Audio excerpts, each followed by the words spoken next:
Ipinakita rin sa kanya ni Tuya ang mga larawan ng mga teksto sa mga guho dahil alam niyang hindi siya magtitiwala sa anuman. Nang hindi inaasahang matuklasan ni Tuya na Noleson ang hari, hinimok siya ni Alfred na pagalingin ang karamdaman ng kanyang kapatid. Nang si Tuya at Duke Alfred ay patungo sa palasyo ng hari, nalaman nila na ang hari ay malamang na Noleson ng mga maharlika na gustong pakasalan ng prinsesa at magtagumpay sa trono ng kaharian. Isang hambog na aristokrata ang nagpaalam kina Tuya at Alfred na ang assassin ay nahuli nang makarating sila sa kastilyo ng kanyang kapatid. Nang magsimulang humikbi ang anak ng hari, pinapasok siya ni Alfred sa pamamagitan ng pagbukas ng pinto ng kwarto.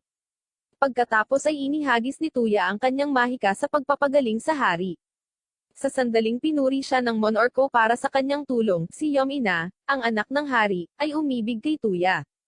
Ang kaakit-akit na si Charlotte, isang mago ng korte sa hari, ay gustong matuto ng higit pa tungkol sa mahika mula kay Tuya, ngunit si Tuya ay interesado sa mga matatandang babae, at nakaramdam siya ng pagkabalisa sa paligid niya.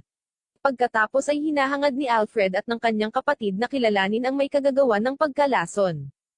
May hinala si Tuya tungkol sa pagkalason ng hari. Pagkatapos ay humiling ang hari ng pakikipag-usap sa embahador. Napagtanto ni Tuya na si Ambassador Olga at siya ay magkakilala sa sandaling siya ay dumating. Nais ni Tuya na masaksihan ang lugar ng pagpatay at ginamit ang kanyang magic sa paghahanap para matuklasan ang lason dahil inakala niyang hindi si Olga ang assassin na lumason sa monarch. Pagkatapos ay ipinatawag si Bolza habang ang lahat ay nagtitipon sa lugar ng pagpatay. Gayunpaman, sinabi ni Tuya na isa sa mga individual doon ay ang nagkasala. Ang alak ni Olga ay di umano'y Noleson, ayon kay Bolza, na nagtangkang ipit ang pagkalason sa kanya.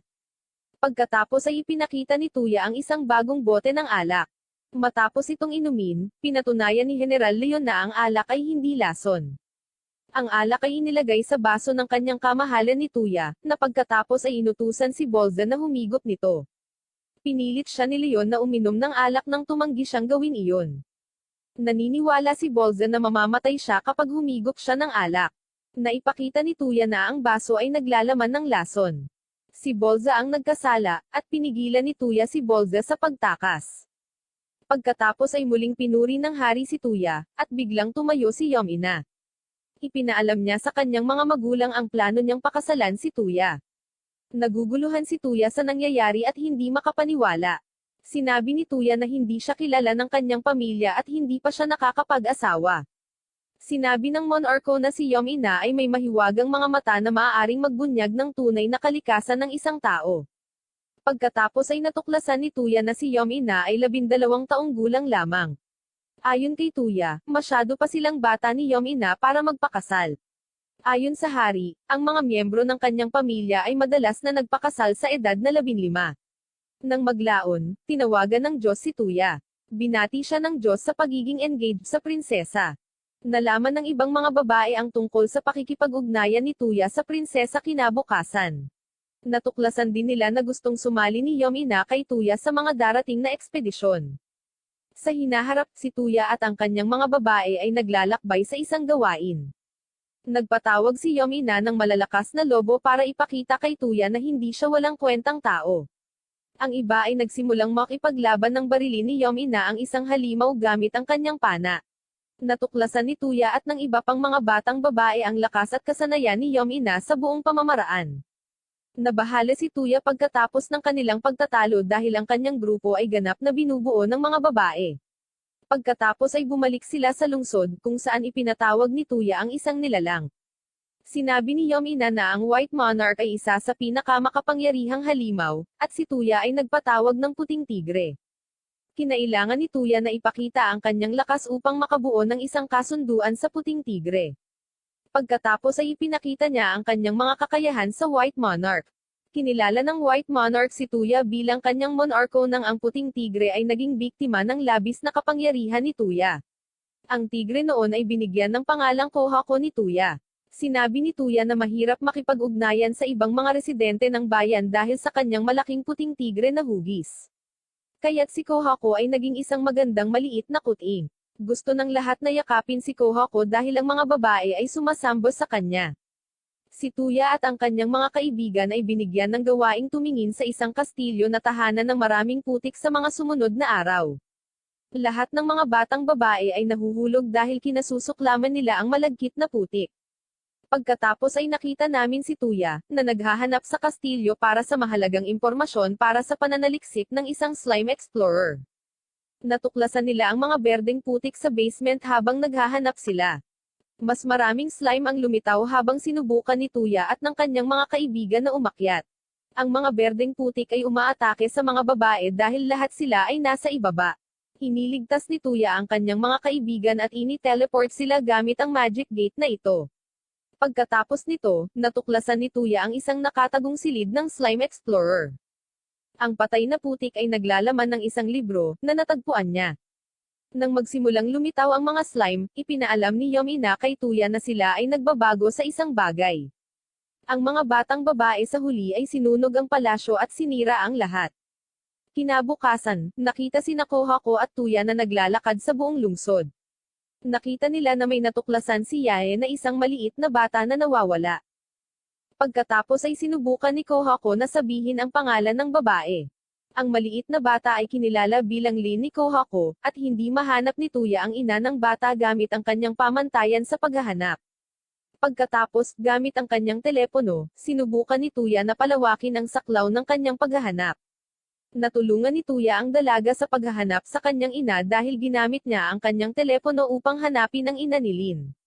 Natuklasan ni Yae na maaaring mahanap ni Tuya ang sinuman kung alam niya ang kanilang pangalan at pisikal na paglalarawan sa pamamagitan ng paggamit ng search spell kasabay ng kanyang mobile phone. Nang sumunod na mga araw, si Tuya ay nasa labas ng lungsod nang makita niya si Els na humahanga sa isang sutane. Pagkatapos makipag-usap kay Tuya, napagpasyahan niya na ang pananamit ay hindi angkop para sa kanya. Nakumbinsi siya ni Tuya na isuot ang damit sa pamamagitan ng pagsasabi sa kanya na magiging kahanga-hanga siya dito. Hiniling ng iba pang mga babae na bumili si Tuya ng mga damit para sa kanila matapos ihayag ni Els na nakatanggap siya ng damit bilang regalo mula kay Tuya. Pagkatapos ay nakakuha sila ng isang liham, at nalaman ni Tuya na makakakuha siya ng titulong maharlika. Gusto ni Tuya na tumanggi, ngunit ang paggawa nito ay magiging medyo may problema. Kinabukasan, siniyasat ni Tuya ang kanyang bagong tahanan. Hindi siya makapaniwala na nakatanggap siya ng isang malaking ari-arian kaysa sa isang kabalyero. Ang mga babae ay nabigla sa pagnanais ni Tuya na hayaan silang makasama sa napakalaking tahanan. Pagkatapos, nakita namin sina Tuya at Kohako na nagsasaya sa kanyang bagong hardin. Dumating ang mga babae at tinanong kung sigurado siyang maninirahan sa kanila sa napakalaking estate. Bilang tugon, sinabi ni Tuya na gusto niyang manirahan sa kanila. Maya-maya, dumating ang mga kasambahay upang mapanatili at linisin ang napakalaking mansyon ni Tuya. Ang pagdating ni Duke Alfred at Soshi ay ipinaalam kay Tuya. Sinabi ni Soshi na nang malaman niya ang tungkol sa engagement ni Yomina at Tuya, nagulat siya. Pagkatapos, isiniwalat ni Duke Alfred na iniisip din niya na pakasalan ni Tuya ang kanyang anak na babae at hindi tutol si Soshi sa ideya. Naiwasan ni Tuya ang paksa, at ipinaalam sa kanya ng Duke ang kanyang nais. Kailangang magkaroon ng alyansa sa pagitan ng mga kaharian ni Miss Mead at Belfast, kaya nais niyang humingi ng tulong kay Tuya. Kinabukasan, naglakbay si Tuya sa kaharian ni Miss Mead. Nadatna ni Tuya ang ilang mga kabalyero, na sumama sa kanya at sa kanyang mga kasama sa kanilang paglalakbay. Kasunod nito, napag-usapan nila kung paano makarating sa Miss Mid Kingdom, at nagkaroon ng damdamin si Knight Leon para kay Olga. Habang dumilim, si Tuya at ang kanyang mga tauhan ay umidlip sa tabi ng apoy sa kampo. Sa sandaling nakita ng isang kasamahang sundalo na may mga bandido sa paligid, ginawa ni Tuya ang kanyang telepono at ginamit ang Snapchat app upang sundan ang kanilang kinaroroonan. Ginamit ni Tuya ang kanyang telepono para salakayin ang bawat bandido habang nagsasanay siya ng bagong magic. Pagdating nila sa kasunod na bayan, nakita ni Tuya si Leon na naghahanap ng alahas. Sinabi ni Leon na plano niyang bumili ng regalo sa kanyang ina. Alam ni Tuya na ito ay inilaan bilang regalo para kay Olga. Pagkatapos ay binili ni Tuya si Arman ng regalo at nagtanong tungkol sa pinili ng kanyang nakatatandang kapatid na si Olga. Nalaman ni Leon na gusto ni Olga ang mga bulaklak. Sa sandaling umalis si Tuya sa booth, nagawa nilang tulungan si Leon sa paghahanap ng perpektong regalo para kay Olga.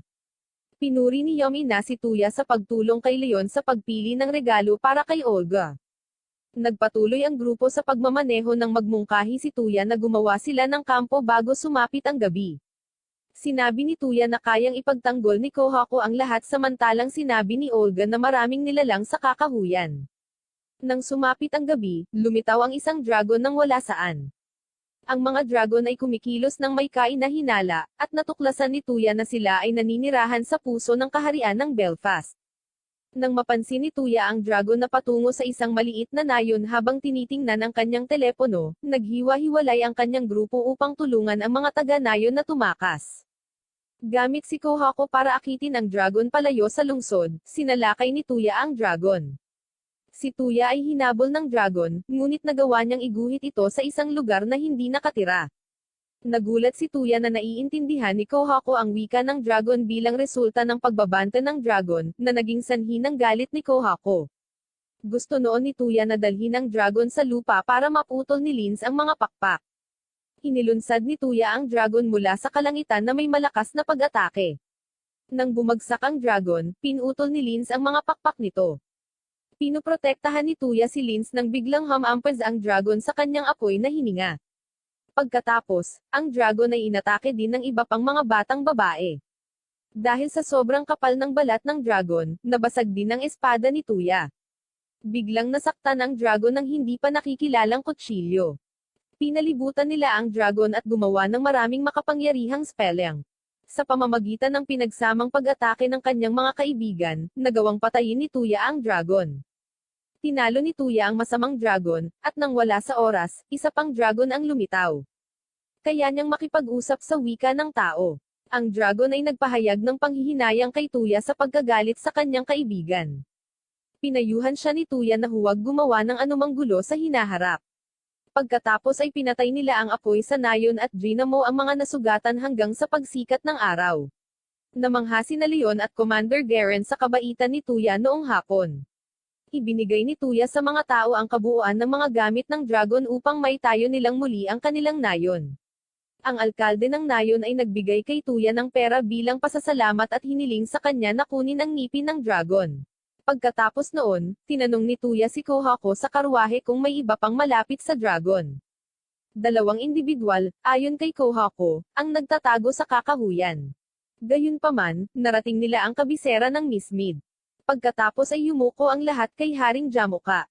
Ipinaalam sa hari ang tungkol sa mga ginawa ni Tuya ng kanyang mga kasama. Nakilala ni Yom-ina ang kanyang sarili bilang anak ng King Tristwe ng Kingdom Belfast nang tanungin ng hari kung sino siya. Pagkatapos nito, sinabi ni Yom-ina na nais niyang personal na magpadala ng sulat mula sa kanyang ama na humihiling sa kaharian ng